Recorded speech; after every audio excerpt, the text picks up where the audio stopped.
Olá, eu sou Lauro Jardim. Eu sou o Gabeira. Eu e o Gabeira estamos de volta aqui, eu na minha casa e ele na dele, como convém em tempos de quarentena, para um papo sobre os assuntos quentes da semana. O Lauro Gabeira está disponível a partir das 5h30 da tarde, das terças-feiras, no site do Globo, no Spotify, no iTunes ou na sua plataforma preferida de áudio.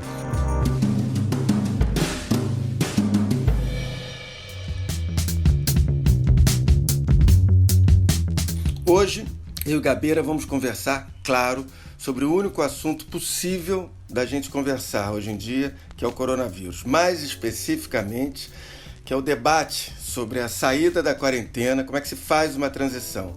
E também a gente vai falar das medidas que o governo Bolsonaro vem tomando para tentar proteger os mais vulneráveis, os empregos, diante da brutal recessão que se avizinha. Aliás, o governo tem, nesse ponto, o maior desafio dele, quer dizer, como fazer para que esses recursos cheguem a quem precisa com a rapidez necessária.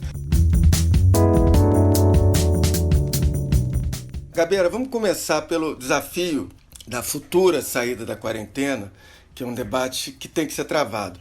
Na verdade, como todo debate que o presidente Bolsonaro se mete, é um debate que acaba um pouco desvirtuado. A gente tem que tentar botar a bola no meio de campo. O Bolsonaro, por exemplo, sugeriu isolar somente os idosos. Só que ele não explicou como é que faria isso, né? O que precisa ser feito? Botar esse povo para trabalhar, preservar os idosos, preservar aqueles que têm problema de saúde. Mais nada além disso. Você tem aí um enorme número de residências em que moram muitas pessoas de uma família e lá tem o idoso. Quer dizer, como é que faz para esse idoso ficar em isolamento e o resto da família sair para trabalhar como propõe o presidente? Quer dizer, ele não dá solução para isso. Sem dúvida. A transição é fundamental, porque todos nós sabemos que é impossível você manter durante um tempo indeterminado a economia e a sociedade totalmente parada. Por outro lado, é impossível também você partir de uma situação como essa para um liberou geral. Claro. É preciso regras de transição. O governo já encaminhou alguma coisa, ou pelo menos já se fala num esboço de projeto. Nesse esboço, por exemplo, as aulas continuariam até o final de abril. Sim. Melhor, as aulas continuariam interrompidas até o final de abril e seriam dadas por internet quando possível. Eu tenho informação aqui de que alguns colégios já estão se preparando para isso, inclusive oferecendo um pequeno desconto aos pais de família para que as coisas continuem funcionando. Não é? Certo. A outra situação é exatamente essa. O governo quer que os idosos continuem isolados durante 3 meses. Cuidem dos idosos. É hora de filho e filha cuidar de pai, mãe, avó, tia-avó. Quanto menos idosos nós tivermos com esta gripe, menos pressão nós colocaremos nos leitos de CTI. Eu até, no meu caminho aqui, eu fiz uma sugestão ao governo do estado, via médicos que eu conheço, Sim, de que eles possam regulamentar o banho de sol. Porque durante tanto tempo as pessoas dentro de casa era preciso que houvesse algum trabalho no sentido de obterem um pouco de imunidade que a própria vitamina D dá, entende? Evidentemente que ela não blinda ninguém, mas ela é fundamental. Eu me lembro do tempo de prisioneiro, onde o banho de sol tinha o seu papel também.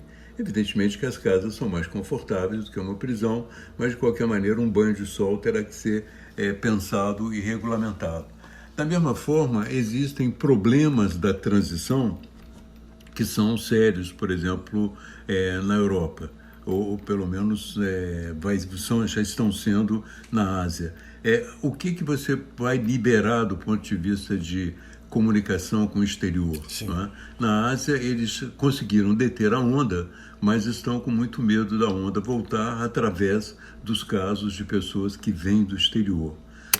A China está fechada a estrangeiros. A medida é para evitar uma segunda onda de contágios através dos chamados casos importados, os que são detectados em pessoas com histórico recente de viagem ao exterior. Portanto, há também os problemas de como funciona o comércio. Você mesmo mencionou numa conversa comigo o caso da Dinamarca, onde as pessoas entravam 2 a 2 na loja com bastante cuidado. Né? Na Dinamarca, na verdade, é um caso interessante dessa transição, porque foi um dos primeiros da Europa que, logo que a espiral de mortes começou a pipocar na Itália, no dia 14 de março, a Dinamarca fechou tudo, 100%, uma medida radical. E ontem, segunda-feira, começou a afrouxar as medidas de confinamento. Agora, afrouxar a um estilo muito bem regrado, ou seja, o comércio reabriu sim, mas tudo ali com regras definidas, e uma delas é essa que você falou. Você só entra em supermercados, farmácias, etc., 2 pessoas por vez, quer dizer. Agora, é uma forma de se fazer isso. Você vai, de novo, ganhando as ruas e medindo as consequências de cada abertura, de cada etapa de abertura. A Suécia, por sua vez, tem algumas regras para os restaurantes, e bares. Os restaurantes só podem servir as pessoas nas mesas. É impossível se aglomerar no balcão, é impossível servir no balcão, entende? Então, eles são mesas bastante isoladas umas das outras e você não tem mais aquela situação do pub, que todo mundo se aglomerando no balcão e falando com todo mundo.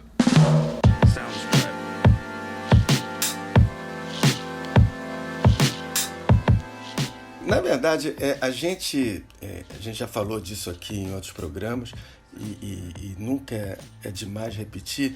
Quer dizer, o que torna muito difícil tomadas de decisões nesse caso do coronavírus é que é uma doença que ainda tem uma série de pontos de interrogação, sobre a propagação, a letalidade. Tá? A letalidade varia de país a país, tem várias explicações para isso.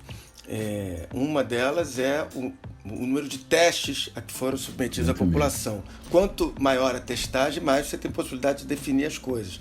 Um dos sucessos que atribuem a Singapura e Hong Kong na contenção do coronavírus é exatamente que eles conseguiram fazer uma testagem em massa. Os Estados Unidos, por exemplo, demoraram muito para fazer isso. O Brasil nem se fala. Agora que começam a chegar lotes maiores para fazer a testagem, que isso faz toda a diferença.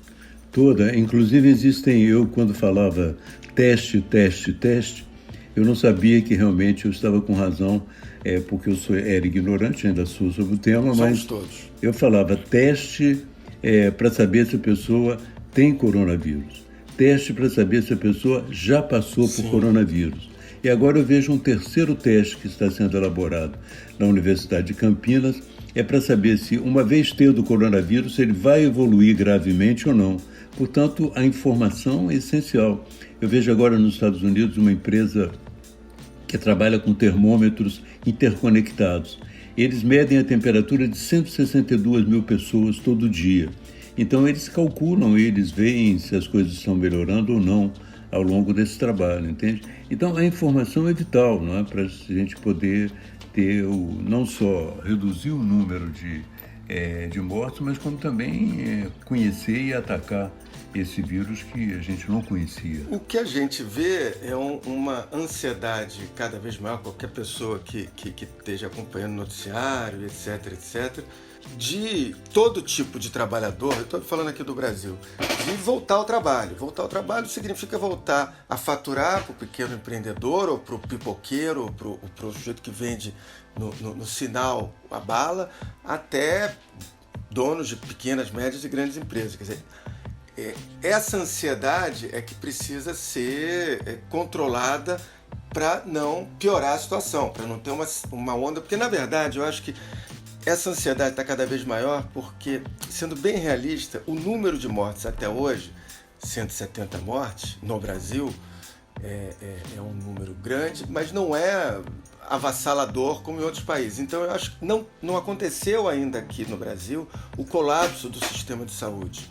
Quer dizer, você ainda tem leitos, sim, de UTI, respiradores, sim, para atender as pessoas infectadas. Quer dizer, como não chegou esse colapso, a ansiedade das pessoas pela volta ao trabalho, que eu tenho notado, aumenta. Ou seja, é como se o risco não tivesse batido a porta de cada um. E agora, é sempre importante frisar, por todas as estimativas, etc., esse colapso do sistema de saúde, dito pelo próprio ministro Mandetta, deve acontecer agora, a partir dos primeiros dias de abril, ou seja, a partir da semana que vem a gente já veria isso. Mas claramente, em final de abril, o nosso sistema entra em colapso. O colapso é quando você pode ter o dinheiro, você pode ter o plano de saúde, você pode ter a ordem judicial, mas simplesmente não há o sistema para você entrar. Isso é uma outra fase e muito complicada do que a gente está passando. Já dobrou o número de pessoas internadas com problemas respiratórios. Sim.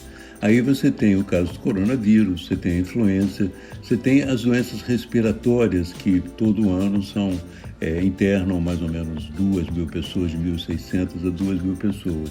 Portanto, já dobrou e possivelmente aumente mais.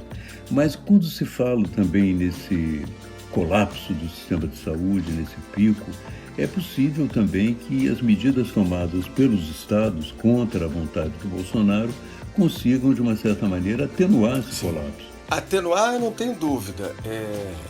Resta saber até que ponto. Se evitam, né? Se evitam.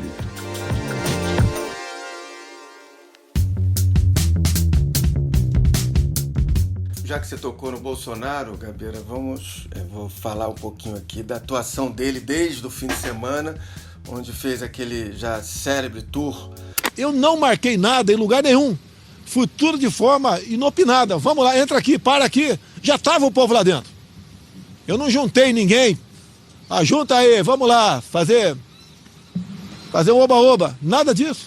Pela cidade satélite de Brasília, desafiando as ordens que seriam do próprio governo, porque se é uma determinação do Ministério da Saúde, é a determinação do governo dele. Ele se rebelou contra uma ordem do próprio governo dele.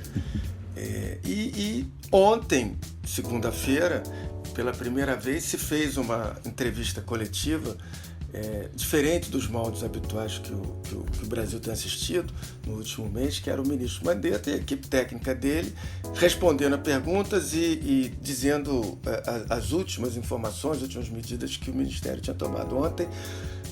A pedido do Bolsonaro, o governo reuniu 5 ministros, comandados não mais pelo Mandetta, mas pelo chefe da Casa Civil, o general Braga Neto. A partir de hoje, este será um novo formato da coletiva, sempre com a participação de mais de um ministério, porque o problema do coronavírus, a questão do coronavírus, devido à sua complexidade, ela é transversal. Ela abrange não apenas o esforço do Ministério da Saúde, mas também o esforço de todos os ministérios envolvidos do governo federal. Que, obviamente, para tirar um pouco, isso já é claro, o protagonismo do Mandetta, no momento em que, sim, ele era para ser o protagonista dessa história. Não tem dúvida, mas eu tenho assim uma impressão também de que o Walter Braga, o general Walter Braga e o governo estão devendo algumas entrevistas do Comitê de Gestão da Crise, porque, na verdade, além das questões de saúde, existem outras que precisam ser. Eles prometeram que iam dar uma entrevista por dia. A Casa Civil, só para cumprindo a missão dela, que é de coordenar a coordenação dos ministérios, integração das ações, ela ativou, por determinação do senhor presidente, o Comitê de Crise. E não deram nenhuma entrevista até agora. Como é que você pode gerir uma crise sem comunicação? Eu me lembro de uma crise muito menor, aquela crise do apagão, quando o Pedro Parente geria, ele não só comunicava, como ele recebia. Eu ia ao Palácio quase todos os dias, sendo um deputado de oposição, para discutir alguns problemas ligados ao apagão. Então, esse comitê que o Bolsonaro criou de gestão da crise também precisa dar suas entrevistas. Agora, eu não sei se ele precisa dar entrevista junto com o Mandetta. Ele tem a sua capacidade própria, a sua extensão própria. E ontem ficou bastante evidente também, quando o general disse que o Mandetta não havia cogitação de demiti-lo, e o Mandetta imediatamente repetiu, olha, quando se diz que não se vai demitir em política, a gente acha que vai. Não existe essa ideia de demissão do ministro Mandetta, e isso aí está fora de cogitação, no momento. Vamos lá, em política, quando a gente fala não existe, a pessoa já fala existe. Bom. Aliás, O próprio general Braga Neto, ele falou que o Mandetta não tinha cogitação dele ser demitido, e aí ele dá uma paradinha e fala, no momento, quer dizer, ali é um ato falho clássico, né? É claro. Existe realmente uma tendência, né, uma vontade de substituir o Mandetta por um que nós chamamos algum terraplanista sanitário, né? Mas acontece que a situação é difícil e o Bolsonaro perde apoio dentro do próprio governo, né? Ele já não está contando totalmente com o Sérgio Moro. Sim. Nem está contando totalmente com Paulo Guedes nesse particular. Eu, como economia, eu gostaria que nós pudéssemos manter a produção e voltar mais rápido. Eu, como cidadão, seguindo o conhecimento do pessoal da saúde, ao contrário, eu já quero ficar em casa e fazer o isolamento. Então, ele está ficando mais isolado. Aliás, se nós ouvirmos os nossos podcasts antigos, a gente só fala de uma coisa, o avanço da epidemia e o isolamento do Bolsonaro. Exatamente. Cada semana a epidemia avança um pouco e o Bolsonaro se isola um pouco mais. Você disse que o Braga Neto tinha prometido uma entrevista por dia, etc., e não tem cumprido, assim como o Paulo Guedes, há umas 2 semanas, ele disse numa entrevista que ia, a partir daquele momento, todo o Brasil ia ver uma medida por dia que o governo ia editar para mitigar os efeitos do coronavírus na economia e na vida das pessoas, etc., etc. Bom, dali para cá não se viu uma medida por dia, mas se viram, o Brasil assistiu de fato algumas medidas, não uma por dia, como sempre tem um exagero aí. Então vamos entrar nessa segunda parte da nossa discussão, que é o seguinte: o Congresso, o Senado aprovou ontem as medidas para que possam ser dados R$600 por mês para os mais vulneráveis, etc., etc. Todo mundo está de acordo, inclusive é um valor acima do que estava sendo discutido inicialmente até pela oposição. O próprio governo gosta de dizer internamente que surpreendeu a oposição, porque a oposição falava em R$500 e o governo acabou vindo com a proposta que foi aprovada de R$600. Isso tudo muito bom. Agora, essas medidas de ajuda emergencial, tanto nesse caso para pessoas, mas tem outras para empresas, quer dizer, como se faz para chegar às pessoas? Quer dizer, você tem muitas perguntas aí e quase todas sem respostas. Quer dizer, como é que essa grana vai chegar aos trabalhadores informais? E tem que chegar rápido. O rápido é que é a questão, né? Como chegar rapidamente. Essa velocidade é a pergunta é a resposta mais importante que o governo tem que dar para esses 42 milhões de trabalhadores informais. Exatamente, e isso é muito difícil. Alguns prognósticos, não sei se pessimistas, porque eu teria que conhecer um pouco melhor a capacidade do governo nesse campo, mas alguns prognósticos afirmam que levará um mês para atingir realmente essa massa de trabalhadores informais. Existe já uma experiência no Brasil que foi bem sucedida, que foi a de pagar as vítimas do desastre de Brumadinho. Ficou decidido, segundo o Ministério Público Estadual, que a Vale vai pagar um auxílio emergencial aos moradores de Brumadinho. O valor mensal vai ser pago durante 1 ano. Parece que ali, naquele momento, eles conseguiram. Mas agora você tem uma escala muito maior. Não são apenas as vítimas de Brumadinho. Você tem, no mínimo, um cadastro único, que tem talvez 70 milhões de pessoas cadastradas, mas você tem que atingir entre 35 e 40 milhões de pessoas. Como é que você vai fazer isso rapidamente? Porque as prefeituras, por exemplo, das grandes capitais, eu andei pesquisando, eles têm, pelo menos as grandes capitais, costumam ter cadastros de ambulantes e informais. Agora, existem esses cadastros e eles vão ser usados, certamente. Agora, existem também um outro tipo de informalidade que não está cadastrado por prefeitura alguma, considerando a miséria brasileira e o Estado. Quer dizer, o sujeito que vende bala no sinal, que vai precisar desse dinheiro, o outro que montou uma banquinha na rua e que também não está cadastrado, não está lá. Quer dizer, e como é que esse dinheiro vai nos bancos ele vai ser entregue? Como é que esse trabalhador mais miserável vai chegar aos bancos para isso? Quer dizer, e tem questões operacionais. Quer dizer, tem cidades várias em que as agências bancárias estão fechadas. Quer dizer, como é que... Tudo bem, alguém pode dizer assim, não, mas faz-se uma medida para reabrir as agências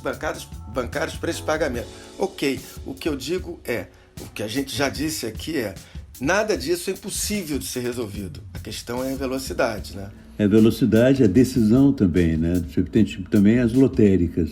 O presidente quis abrir as lotéricas num outro contexto, mas pode ser que as lotéricas tenham um papel também. E você tem, o que está me preocupando, que está preocupando a todos também, é quando essa massa de pessoas for buscar o seu dinheiro, que é fundamental para a sua sobrevivência, quais são as condições de segurança que elas têm, até que ponto esse pagamento massivo não pode contribuir também para o alastramento da própria pandemia.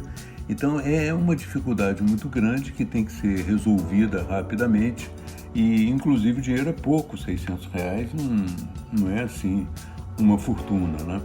A facilidade que você tem, eu acho que existe um setor que realmente vai ser atingido com facilidade, são aqueles que têm o Bolsa Família, porque já está tudo, como se você pura e simplesmente aumentasse o Bolsa Família unilateralmente, entende? Você não teria necessidade de grandes movimentos e as pessoas recebem com tranquilidade.